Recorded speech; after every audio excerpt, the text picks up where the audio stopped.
I just think it's gonna be tough. I think Michigan can get there, but it's going to you got to have all the plates spinning at the end of the day. Like you've got to have a little bit of NIL going, at least some of it, because here's what I had mentioned earlier, Dre, is here's the last thing you want to happen is, right, let's say you get 5 or 6 high level kids come on campus, you talk whatever, and then they find out like Michigan's offering nothing by way of NIL, and now those guys are talking to kids, their teammates who are juniors, right? They're seniors, teammates who are juniors and sophomores, and just like, yeah, man, don't even take an official visit to Michigan. They're offering no money, like nothing, right? And then Well, that it's not stuff the start case, to but yeah, I well, get you. but no, but that's what I'm saying. Like, you know what I mean? To get to that point of, well, you're now it's difficult to even get kids on campus because you're just not even in the game.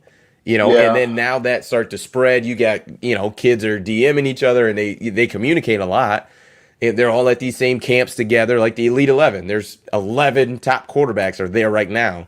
So that would be the concern for me when it comes to NIL for Michigan.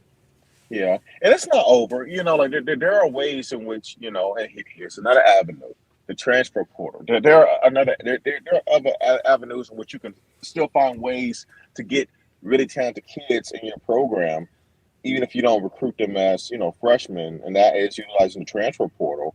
I think Antoine made a good point. Like the downside to all these programs getting all these kids. Think about Texas, right?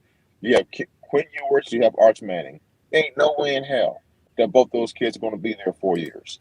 Someone's Correct. leaving. It's just not. It's just impossible. Unless one of them sucks, like absolutely sucks. Like one of them is leaving, and by then that is probably determined. They're probably going to be at another school. You know what I'm saying? And they're like, okay, maybe it's not that good. So if you're Michigan, let's say that okay, you missed out on Dante Moore, you missed out on uh, um, CJ Carr. Well, who's to say if you know whenever Arch Manning gets down to Texas, and let's say Quinn Ewers blows up this year, and he's clearly the guy, right? Well, by the time Arch Manning gets there, he'll probably get there try to compete. But what if he's not happy? What if Arch wants to go somewhere else? Well, maybe if you have a competitive NIL type situation, maybe you're able to entice them to come to Michigan, right? So there's so many different ways that nowadays where you can really get high caliber talent in your program, and I just think that Michigan in both avenues, the transfer portal and NIL, they're lacking behind, and you never want to be a slow adopter. You just don't want that. You want to stay ahead of the game, and if you can't stay ahead of the game, then at least be with the trend. And they're doing either right now. And I think I hope people when they're listening to us that they realize that what we're speaking on is not this season. We're talking about future seasons. We know as currently constructed and also with their schedule that Michigan's going to be good this year. They'll be good, right? They're going to get at least 9 wins. I believe so. At least 9. What happens past that, we'll see.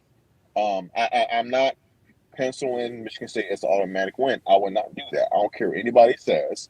We're down 0-2 to Mel Tucker. He's beat us both here. Oh, there's no fans. Fine. Still beat us here. Beat us at MSU. But what about the fumble when the bad calls? Still lost, right? So we still got to beat them. So until we beat Mel Tucker, I'm not going to just automatically pencil in as a win, right? Because guess what? I thought we had a better team the last 2 years, and we still lost. So we still got to see what happens with Penn State. And Ohio State's going to be a dogfight. Going to see Butts trying to win that game. So, but they're going to have a good record. They'll be good. But what's the future? We have to continue to find ways to get some talented kids to sustain this level of success because you know our contemporaries are utilizing these different avenues. So what we're going to do? Be left behind because we have some moral superiority complex? I don't think so. I don't think that's a good way to operate your program. Yeah, I mean, you're right. They are going to have a good year this year. We've talked about the early schedule. It's very favorable. They'll be just fine. So it's just going to be important that they you roll that season into successful recruiting, and it's still early. There's plenty to happen. No letters of intent have been signed, so all of that stuff is still to come. But the early signs aren't ideal, aren't great.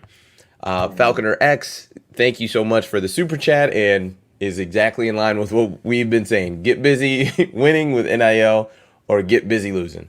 And I would tend to agree with that because you just can't sit on the sideline. Like you said, you don't have to be a trendsetter in the game, but you can't sit on the sideline. No, That can't happen.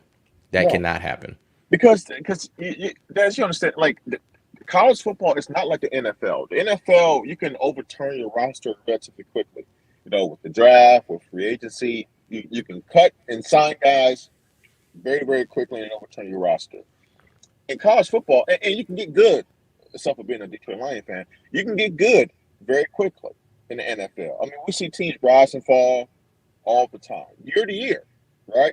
Teams that were bad, all of a sudden are good. Teams that are good, all of a sudden are bad due to injuries, due to regression, due to age, and all that good stuff, right? But in college football, you don't turn around things very quickly, and if you're behind, it's hard to catch up. It's really, really hard, because let's say even if you have a really good freshman class, they're not ready to win right away. Those kids have to learn. They have to develop their bodies. It takes them at least. I'm talking about collectively. You may have your standout kids that are able to make an impact at some point their freshman year, but for the most part, it takes a couple years for even that class to fully come into their own, where you can see the true impact of their talent. So that's why you can't afford to fall behind. And so that's why I would caution Michigan fans that, we can enjoy this moment for where this team is now. We can't afford to, turn a blind eye to, the speeding train that's coming up behind us. We have to stay ahead of things. What's up, Adrian? Nothing much. Shouting you out, shouting you out. Hey, I find so interesting. I know Rob J. I see you say this a lot. A lot of people like the whole. I have zero concern about Sparty this year. I don't see how you can realistically do that. I just think that, if you're doing that at this point as a Michigan fan, then you're like only way I can see myself doing that is if I was like, I'm closing my eyes. Like, no, it's not happening. I can't because I can't live in that reality and listen to it 3 years in a row. But I just don't see how. Because, like, what are you going to say? Well, we're the better team on paper. We were a better team on paper the last 2 years. So, like, that's why, like, I can't lean against that. I understand it. It should make sense. When you do the equation, like, hold on a second. We're better here, here, here. We should win. Well, then, it's 2 years in a row. So, I respect your confidence. But you have to tip your hat to your opponent, and don't take them for granted. And I think Michigan fans should be pissed, and like this year should be a reference, either you need to win this year. This is a must-have game against State this year. I think it is. 'Cause I think Mel Tucker also is building momentum in this program. I don't know, man. I try not to look very narrow focused. I try to look at the whole picture. You seem frustrated. I am. I hate Sparty. I do. I don't like losing to them. So yeah, well, we finished the Big Ten champs. That was great. But you know how irritating it is. I look back on last year's season and I still see that 37-31 loss. It's tough, man. It's really tough to look at. And I think that 2 years in a row we've lost to, I believe, a lesser team. And I'm not saying that to be pompous. I'm talking about talent to talent. There's been years I thought State was actually better than us on paper under D'Antonio, but that ain't the case no more. At least right now. So, we gotta figure it out. Yeah. Yeah, it'll be interesting. I am not quite sure what the future holds. You'd love to see Michigan kind of roll No, I this don't work past at Best success Buy. into, what'd you say? So actually, I work at Best Buy. It's just a regular blue. It's not a Michigan blue. It's just a regular blue polo, guys. I don't work at Best Buy. Nothing wrong working at Best Buy, but I Right. don't work at Best Buy. There you go. The Geek Squad. Yeah.